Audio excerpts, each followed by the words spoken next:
বিষয়ে বলার চেষ্টা হয়েছে সেটা হচ্ছে এই হচ্ছে এবিসি নিউজ এজিটি লাইভ। ये है ABC news AGT live. Listen to ABC News Digital Live. কিছুদিন আগে সোশ্যাল মিডিয়াতে রাত্রে গিয়ে অথবা এটা এর মধ্যেও আমরা অনেকবার বিভিন্ন সোশ্যাল মিডিয়ার মাধ্যমে আমরা বিভিন্ন বক্তব্যের মধ্যে দিয়ে আমরা যেটা শুনে আসছি সেটা হচ্ছে বামফ্রন্ট সরকার আমলে বামফ্রন্ট সরকার উপযোগের জন্য দাবি করে এরকম একটা অভিযোগ এটা বিভিন্ন সময় এটা শোনা যায়। এই ক্ষেত্রে এবারও কিশোর সোশ্যাল মাধ্যমে বক্তব্য রাখতে গিয়ে কিছুটা আবার ব্যবহার করার চেষ্টা করেছে, কিন্তু এটা তো প্রকৃত ঘটনা হতে পারে না। বামফ্রন্ট সরকার সেই গণগণের ত্রিপুরার মানুষ তাদের নিজস্ব অভিজ্ঞতার মধ্যে দিয়েই সরকারটা পরিষ্কার করেছে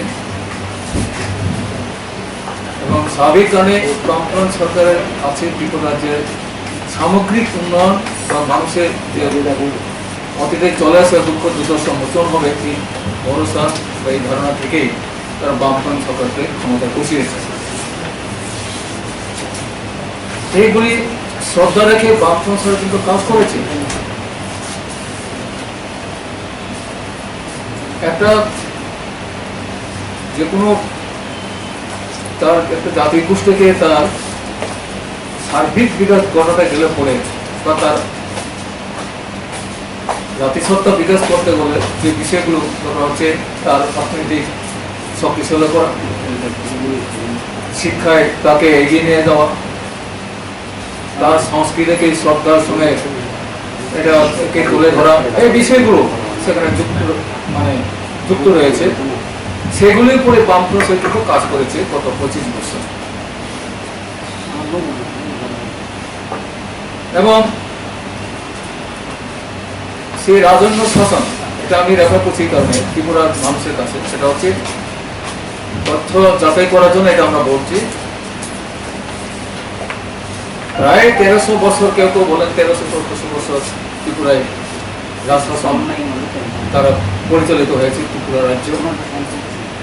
তখনকার আমরা শুনি যে সংখ্যা গরিষ্ঠ উপজাতি জনগণের মধ্যে এই রাজ্যে ছিল, তো কিন্তু তাদের শিক্ষা অর্থনৈতিক অবস্থা কি পর্যায়ে ছিল এটা ইতিহাসে তো আসে থাকবে। তাদের জীবনযাত্রা কিরকম ছিল, উপজাতীয় অধ্যক্ষ বলে তারা কি অবস্থায় ছিলেন, তারা রাজশাসনের তাদের রাস্তাঘাট পানীয় জলের ব্যবস্থা, তাদের অর্থনৈতিক বিকাশের প্রশ্ন, ভাষা সংস্কৃতির বিকাশের প্রশ্ন, কি সুবিধা হয়েছিল, এগুলি কিন্তু মূল্যায়নের মধ্যে আসা উচিত। এই জন্য এটা আমি রেফার করেছি এই কারণে। কিন্তু আমরা যখন থেকে শুরু করেছি তখন কিন্তু এগুলি ছিল না। উপজাতি এলাকায় প্রথম বামফ্রন্ট ক্ষমতা আসার পরে উপজাতি এলাকায় হাতে গোনা যায় প্রাইমারি স্কুল এবং সিনিয়র স্কুল ছিল, হাতে গোনা যায় কয়েকটা জায়গায় সারা রাজ্যের মধ্যে। কিন্তু এটা বড় না। উপজাতিতে কারণ একটা জাতিকে বিকশিত করতে হলে তার শিক্ষা চায়। এই শিক্ষাটাকে গুরুত্ব দিয়ে বামফ্রন্ট সরকার উপজাতি এলাকায় শিক্ষা সম্প্রসারণের কাজটা করেছে এবং এটা আপনার এই বামফ্রন্ট সরকারের সময়ে যে সমস্ত সরকার তরফ থেকে যে সমস্ত ইশতেহার বা যে সমস্ত প্রশাসনিক সিদ্ধান্ত হয়েছে সেগুলো আপনার কাছে নিশ্চয়ই থাকবে বা আপনারা জানবেন, জানার সুবিধা আপনাদের আছে। যখন ছিল না কিন্তু সেখানে স্কুলগুলি সম্প্রসারণ করা হয়েছে, সিনিয়র বেসিক স্কুল সেখানে করা হয়েছে, তারপরে হচ্ছে হায়ার সেকেন্ডারি। তো এগুলো তো আগে ছিল না। আগে তো শুধু উপজাতি কেন, ত্রিপুরার এই ভৌগোলিক চৌহিদের মধ্যে দুই একটা শহরের সারা কোনো কলেজেতে ছিল। আমার যতদূর আমি ছাত্র আন্দোলনের সঙ্গে যুক্ত ছিলাম এক সময়ে, কেন আমাদের দাবি ছিল যে গ্রামের ছেলে মেয়েরা, শুধু উপজাতি না, গ্রামের ছেলে মেয়েরা শহরে এসে লেখাপড়া করার মতো কলেজে লেখাপড়া করার মতো অবস্থাতে আর্থিক অবস্থা নেই। এবং এমনি সেদিন ত্রিপুরা রাজ্যের 80% বা 90% মানুষ হচ্ছে দারিদ্র তার চরম সীমার মধ্যে তারা বসবাস করেছে। এই সময়তে মেধাবী ছেলে মেয়েটাকে কলেজে এই আগরতলায় বাড়াবাড়িতে রেখে পয়সা খরচ করে অভিভাবক তার ছেলেমেয়েকে পড়াবেন এই ক্ষমতা তাদের ছিল না। এই জন্য আমরা সেদিন দাবি তুলেছিলাম যে প্রতিটি মহকুমায় একটা করে কলেজ স্থাপন করতে হবে। সরকারের আপত্তি ছিল এবং তাতেই আন্দোলন করতে গিয়ে অনেক ছাত্র অভিভাবক তারা জেল হাজতে খেতে হয়েছেন এবং কোন কোন সব গুলি বিনিময় হয়েছে। তো এই সমস্ত ঘটনা তো ত্রিপুরার মানুষের সাক্ষী আছে, জানবার কথা এগুলি। কিন্তু বামফ্রন্ট সরকার আমলে কলেজের জন্য কিন্তু ছাত্র আন্দোলন করতে হয়নি। বামফ্রন্ট সরকার সেটা নিয়ে প্রত্যেকটি মহকুমায় কলেজের ব্যবস্থা করেছে, যেটা আগে ছিল না।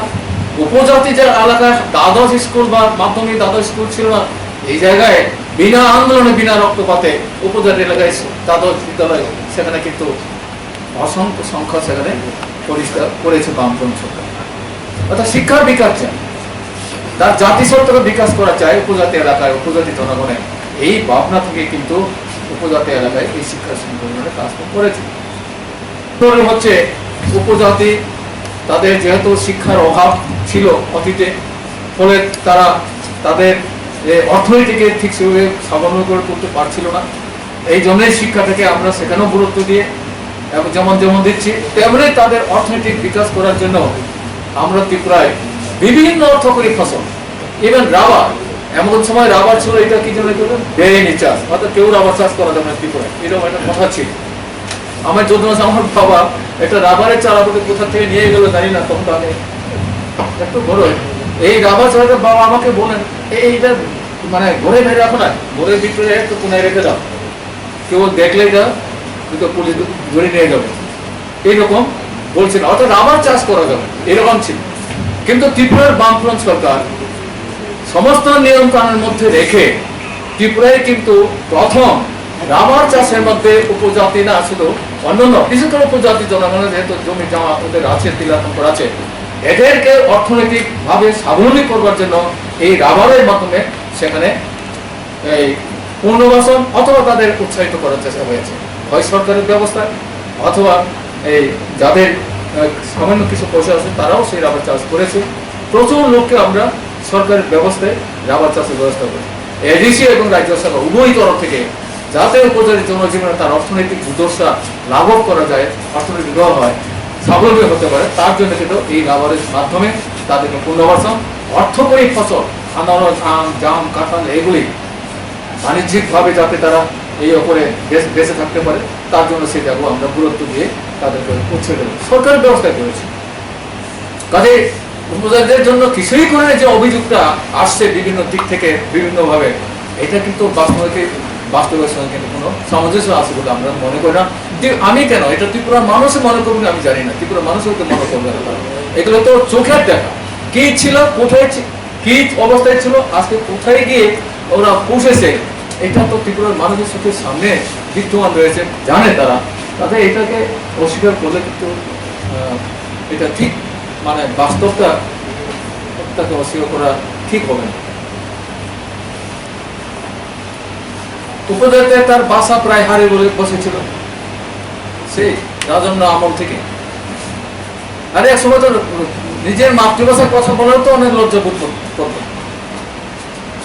আজকে অনেকে ভাষা ভাষা ভাষা ভাষা করে যারা শিক্ষা চেষ্টা করছে, বামফ্রন্ট ভাষার জন্য কিছুই করছে না। কিন্তু এমন দিন গেছে যে ভাষার কথা, নিজেদের ভাষার কথা বলে অনেকে লজ্জা বোধ করতে পারে। এই জায়গায় চলে গেছে এই ভাষার অবস্থা, ভাষার জন্য।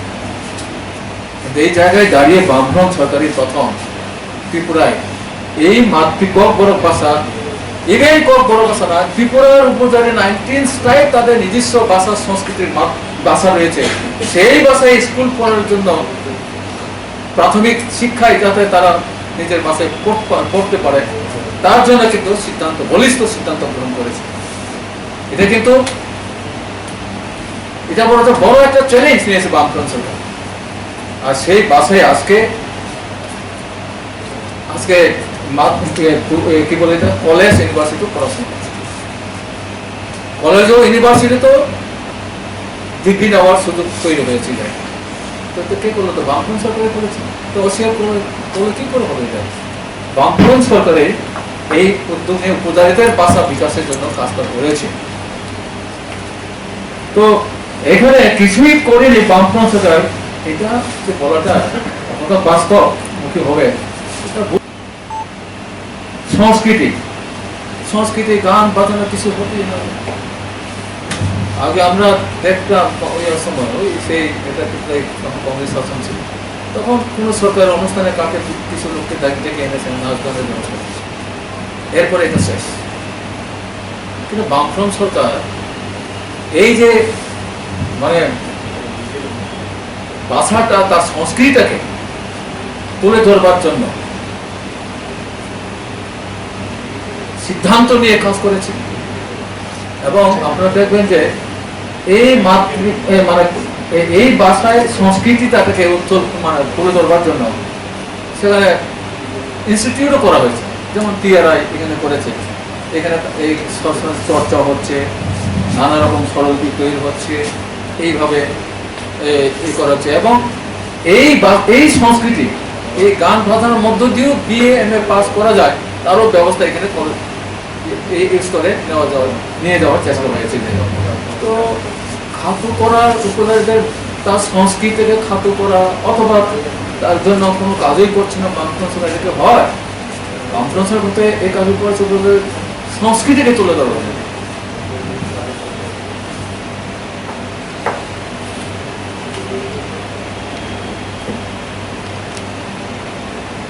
তারপর যে উপজাতির ছেলেমেয়েরা শিক্ষায় যাতে এগিয়ে আসতে পারে বা উৎসাহিত হতে পারে, তার জন্য নানা ধরনের প্রকল্প আজকে কিন্তু এগুলো শোনা যায় না। কিন্তু বামফ্রন্ট সরকার প্রতি বছর সরকার এই খাতায় বরাদ্দটা যথার্থ মর্যাদা দিয়ে কাজটা করার চেষ্টা করেছে। ছেলেমেয়েরা যাতে মেধাবী হয়, তার জন্য তাদের জন্য কোচিং এর ব্যবস্থা, তাদের আর্থিক ব্যবস্থা, নানা রকম ব্যবস্থার মাধ্যমে তাদের উৎসাহিত করার চেষ্টা করেছে। যে সমস্ত ছেলেমেয়েরা বাইরে লেখাপড়ার জন্য পাঠিয়েছে বা সরকার পাঠিয়েছিল, তাদের কারণ ফিরে আসতে না পয়সার অভাবে। আজকে আমরা শুনতে পাই যে পয়সার অভাবে তার কোর্সটা কমপ্লিট না করে তাকে ফিরে আসতে হয়েছে। তাদের জন্য আমি দেখেছি মানে আন্দোলন হয়েছে, কিন্তু বামফ্রন্ট সরকার এই সমস্ত ঘটনাটা ঘটেনি। এবং উপজাতির ছেলে মেয়েদের বাইরে উচ্চশিক্ষায় শিক্ষিত হতে, এমনকি কি বলে এটা এই আইএস অফিসার হওয়ার জন্য অথবা আইপিএস হওয়ার জন্য কি বলে এটা, হ্যাঁ, এগুলি এই যাতে তারা সাকসেসফুলি তাদের বিভিন্ন পরীক্ষা উত্তীর্ণ হতে পারে, তার জন্য সেই ধরনের কোচিং এর ব্যবস্থা আমরা করেছি। টিএসএর জন্য এখানে নানা ধরনের কোচিং এর ব্যবস্থা আমরা করেছি, যাতে ছেলে মেয়েরা অন্তত এই এটা বেরিয়ে আসতে পারে এই সমস্ত পরীক্ষার মাধ্যমে। এই কাজটা করেছে। আজকে এইগুলো হচ্ছে কিনা সেটা তো খবর কাগজেও যেহেতু সেরকম দেখতে পায় না, কিন্তু ছিল বামফ্রন্টের আমলে যায়।